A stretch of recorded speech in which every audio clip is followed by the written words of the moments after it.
Now we go on with a roundtable. We're going to discuss different approach to buying and trading into digital assets with Adam Black, who's CEO of Blockstream, Bradley Duke, who's Director and Head of Europe at Bitwise, and Vladimir Tsuprov, who's Portfolio Manager at DM & Partners. So please, gentlemen, take a seat here on the stage. Welcome.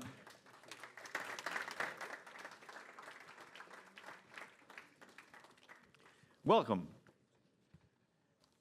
Please take your seat. No problem.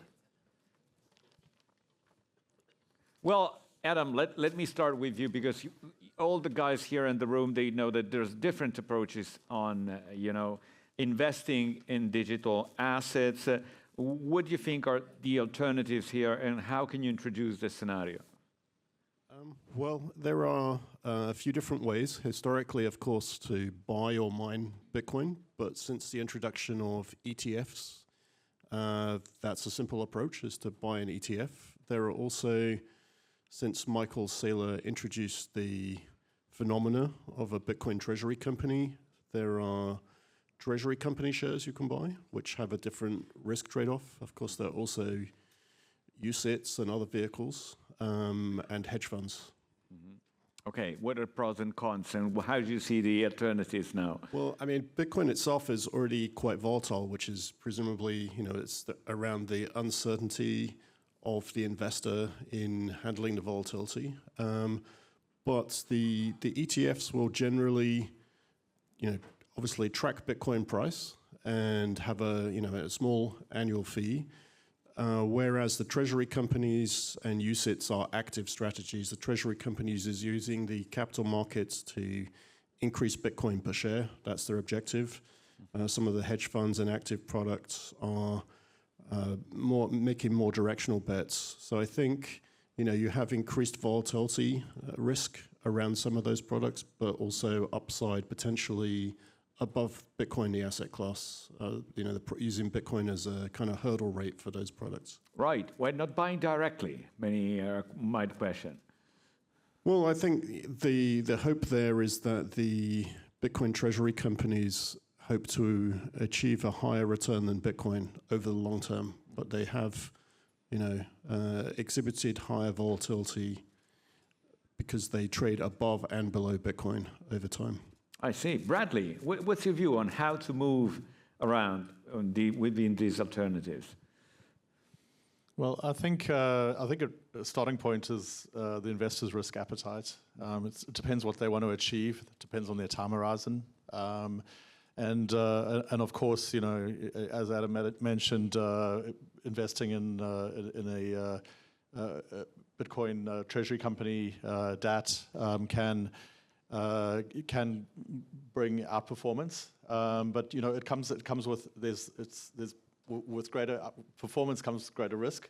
So it's really about your risk appetite. Did you want just plain vanilla exposure to the delta one exposure to the assets through for example an ETP or an ETF, or do you want a more leveraged approach? And that's really up to you. And there's no right answer. It's just depends on the risk appetite of the individual. Then what kind of investors do you feel are more likely to take one road versus the others? Well, yeah, that's an interesting question, because and sometimes it's not actually obvious the answer to that question, because when we started out in this at Bitwise, offering the ETPs, we assumed that the investors would be retail investors, people who let's say didn't want the headache of natively buying and holding Bitcoin or other cryptocurrencies, being their own bank, and actually wanted to sort of outsource that to somebody who does that every day. And that's kind of that's really the fundamental reason why ETPs have value. But we've also found that people who are actually native, we call them crypto natives, people who have lived and breathed cryptos for many years, still also invest in ETPs, and I think in DATs as well. And that's just because it just depends. They have various needs. They're busy people. They may want to be able to get exposure in, say, a self-directed retirement plan. They call it a 401k in the US, or a SIP or an ISA in the UK, that is possible through a DAT or a crypto ETP, but it's not possible, at the moment through a direct exposure or direct holding of, say, Bitcoin or Ethereum. And then there's a difference if you want to use it as a collateral, isn't it? Exactly, and that's it's about capital efficiency, right? So if you've got a lot of your wealth in, you want to expose a lot of your wealth to say Bitcoin. If you're just holding it in Bitcoin tokens, in the actual coin itself, it's harder. This is changing over time. This is an evolving, fastly moving space. But it's much easier to use those holdings for collateral, for financing, and to be able to sweat those assets if they are in the form of a MiFID II instrument like an ETP, as opposed to just the tokens itself. But as I was saying, there's a lot of companies that are popping up that are allowing you to lend or borrow against your Bitcoin, and there's the space is becoming very busy very quickly. Vladimir, what's your way of investing in digital assets at DMN? So we have completely different product when you invest to the Bitcoin directly or indirectly, so you are exposed to the market risk. So what was discussed everywhere, so some people afraid of the regulators, but I think a lot of people afraid of the huge market risk when you invest just in one cryptocurrency. And the hedge fund which we run and which we manage, it's different.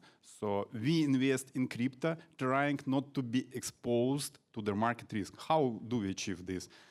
That's a normal case for the hedge fund strategy when we use long-short strategy. So we have the similar exposure to the long position of different tokens and to the short position. In that sense, we extract performance not from the future performance of the Bitcoin or the Ethereum, but we extract the return, the yield from the different performance of different assets. So if our model is good, the tokens which we bought will perform better than the tokens which we sold. That's the idea. So how would you wrap up, the pros and cons of this approach? But I think it's completely different. I think for the client, it would be good to include both of them because it's absolutely different risk profile. And of course, it's also the question of the mood of the investor. If you want it to be quite simple and if you strongly believe into the Bitcoin, just you can invest into Bitcoin.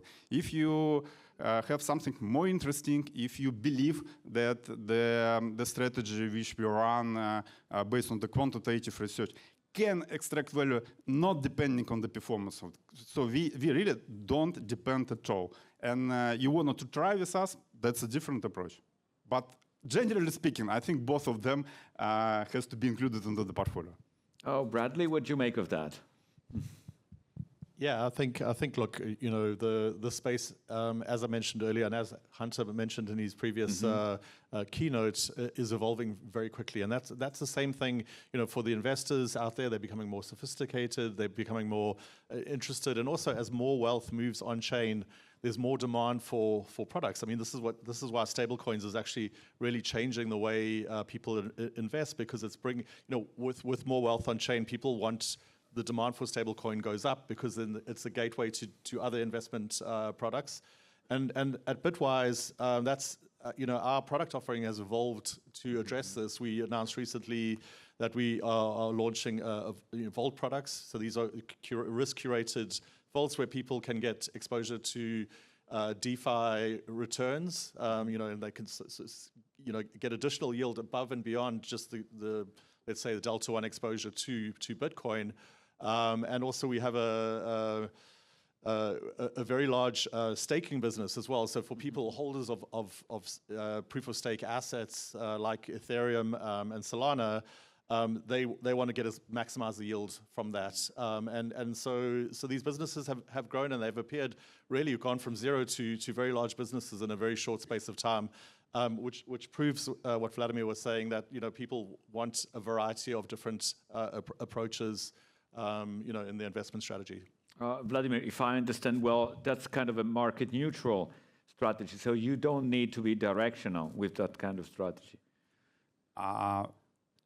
It's correct to say that we don't need to Bitcoin, let's say Bitcoin, to grow up significantly. That's what we don't need. But of course, we need a directional, but directional of different tokens. So because how we extract value. So we extract value that there is some inefficiency in the crypto markets. So a lot of the tokens are driven by some mood, some trend. You know that a lot of tokens, if you take the statistic from the public offering, most of the tokens went down. So that's clear that it's a good strategy to short, to have a big short position in a lot of tokens. But if you short yourself as an investor 2-3 tokens, you will be exposed to a huge risk because nobody guarantee you that the token which you shorted will go up 3 times, 4 times, and you will get a margin call. So for that reason, it's better to have the big portfolio. When on the level of the portfolio, we diversify these individual risk on the level of the hedge fund overall strategy. Well, Adam Back, do you think that this kind of approach to the market in terms of trading digital asset should be impacted by the market cycle? Because market cycle changes, and what's your sense of that? Well, I think at times Bitcoin has shown inverse correlation, but also at times correlation with tech stocks or the stock indexes. So I think one way to look at the volatility is by sizing and looking at the model portfolio recommendations and positions from BlackRock, Fidelity, Morgan Stanley, Bank of America. They're quite modest allocations, like 2% to 5%, I think, at the top.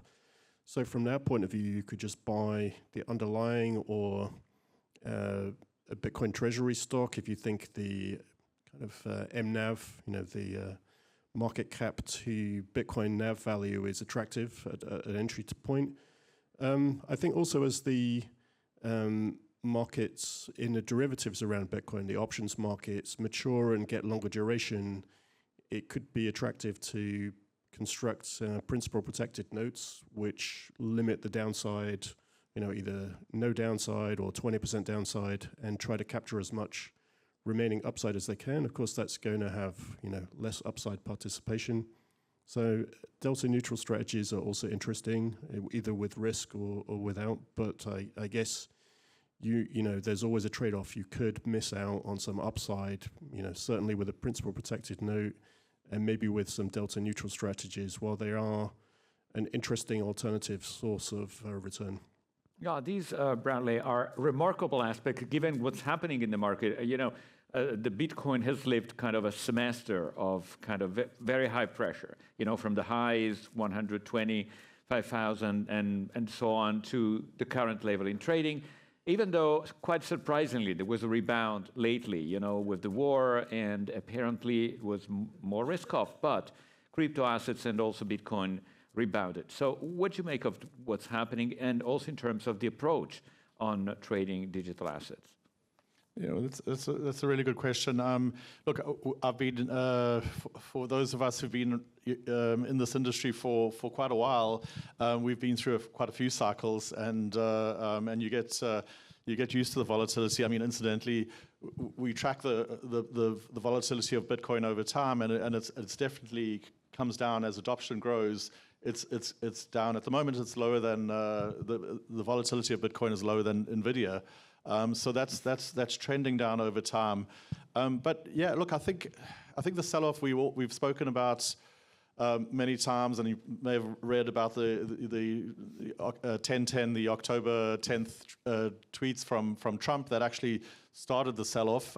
This was actually one of the benefits of crypto, is that it's a 24/7 market, but it's also, in this case, when other markets are not, it was a case of people selling what they can, not what they should. And that was, the tweets came out after US markets were closed, and of course Europe and Asia were closed. So the sell-off happened in crypto markets, and it's been what was expected to be an up year ended up being a down year.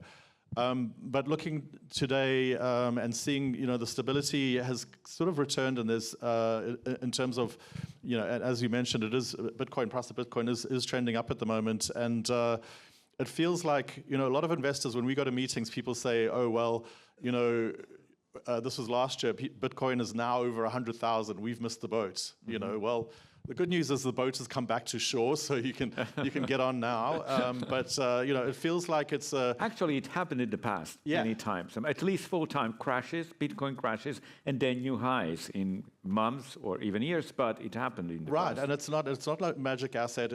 Gold price goes up and down, and as we've seen recently. And it's about timing, and I think probably one of the most important statistics is to look at the length of the duration of how long what your investment horizon is, because people who have got short-term time horizons, obviously it depends on the strategy, but for a long and hold strategy, buy and hold strategy, if you hold your Bitcoin for more than 3 years, you're pretty much guaranteed, looking at historical prices, of course, that you're going to be, you're going to make money, you're going to be in the money, right? So, but if people with shorter time horizons who bought last year and then it went down and then sold, we saw there was actually a lot of that and a lot of, crystallized loss. Whereas people who are prepared to buy, put it away, and just, see it as a long-term asset, a macro asset, then there's or invest, in a treasury company or a fund, but take a long view rather than having a short-term view for the buy and hold. Adam, investor. taking the long view, can you see this as a buying opportunity? What's happening and how Bitcoin did over the last 6 months? Yeah, I mean, personally, I would see the current price levels as an opportunity. It's actually round about the price of the high in the previous 4-year period, which was about 73.5 then. So we're about that range at the moment. So I think that previous price was before many of the positive developments in US and UK and other regulations. So I think there's a lot of positive fundamental and institutional adoption ahead of us and many less barriers. So that's sort of, to me, suggests the current price is a temporary phenomena. So it could be an interesting entry point and interesting to see the previous presenters' numbers that of the institutional buyers, most are saying they are holding or adding more at these levels. So the data seems to support that outlook. Vladimir, what's your view at the moment? Yes, if we are talking about Bitcoin, not the fund. Well, first of all, if we look statistically, there were not a lot of cases when the Bitcoin dropped more than 50% from the previous high. So if you take a statistic from the 2017, and I think from the 2017, the crypto industry completely changed. No, at least the ETF were launched. So I don't think there is any reason to include any statistical research before 2017.